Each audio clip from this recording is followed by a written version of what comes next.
রাজধানী সহ সারা দেশের পেট্রোল পাম্পগুলোতে মিলছে না পর্যাপ্ত জ্বালানি।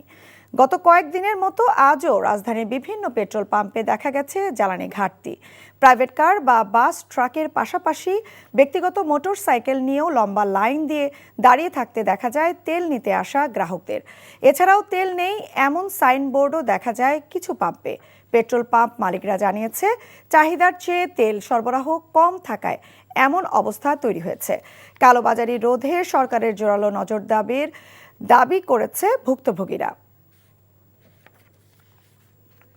এ মুহূর্তে রাজধানীর পরিবাগের একটি পেট্রোল পাম্প থেকে সরাসরি যুক্ত হচ্ছেন staff correspondent Nahid Prince. Nahid, পাম্পে কি অবস্থা দেখছেন?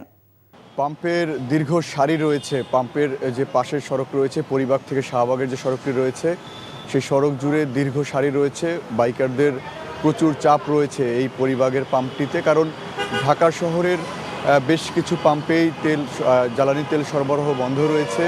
তাই সেই বাইকাররা, অফিসগামী যেসব ব্যক্তিরা রয়েছে, তারা এই পাম্পটিতে এসে তারপরে তারা অকটেন পেট্রোল সংগ্রহ করছেন। তারা বলছিলেন যে কেউ কেউ অভিযোগ করছেন যে 13-14টি পাম্প ঘুরে তারপরে এসে এখানে দীর্ঘ লাইনে দাঁড়িয়ে তারপরে তারা এই জ্বালানি তেল পেয়েছেন।